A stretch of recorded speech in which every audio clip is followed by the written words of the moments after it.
Maybe every movement needs a bumper sticker. Rednecks for Black Lives seems made for one. Beth Howard, the rural Kentucky campaign director for Showing Up for Racial Justice, came up with a slogan that has since become the name of a Facebook group interested in racial justice issues. Howard grew up in a poor, working-class mining family in rural Kentucky. Now she challenges those she calls her fellow rednecks and hillbillies to educate themselves and to stand up in defense of Black lives.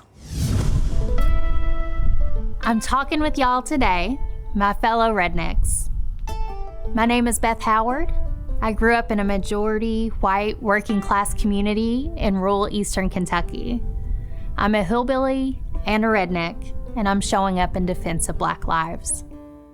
I wrote the letter Rednecks for Black Lives, and it was in response to the largest uprising of racial justice that I had ever seen or experienced.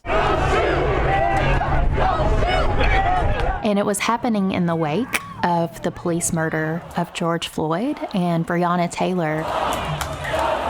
I was looking at my social media feed.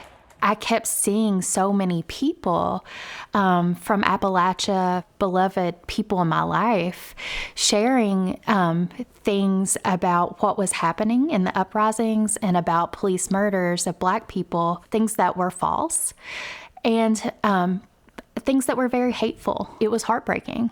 And all I could think about was the story of the Battle of Blair Mountain.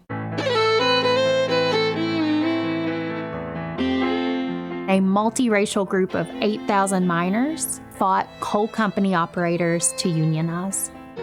The miners were called rednecks because of the red bandanas tied around their necks to indicate they were union. For decades, the label redneck has been thrown at us to degrade us, but it's time we reclaim it. I was thinking we could bring in, I work for Showing Up for Racial Justice, and we are a national organization who are bringing hundreds of thousands of white people into the movement for racial and economic justice. We're going and knocking on doors with people who no one knocks on their doors to ask them what they think, what they care about, what their lives are like, what they want for their communities.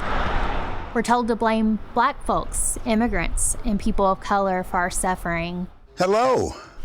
Hey, how are you? I am good. How are you?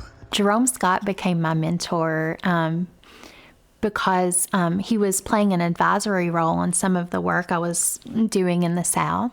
Getting a better sense of how people grew up in Appalachia, and me growing up in the ghetto of Detroit really set the basis for us to have something good. There's so much commonality, which I think proves a lot about the work that we're both trying to build. And so I think our friendship will do a lot in terms of showing to the other folks in our lives that a friendship like this can happen, and that if we look outward, we might be able to see where greater and greater numbers of Black and white people have the basis for a friendship, but also a basis for political relationship. People often want to write us off. They look at the South and Appalachia as what's wrong with the country.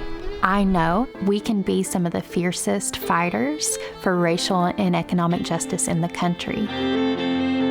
It's time to make a choice. We have everything to gain. Love and solidarity, Beth.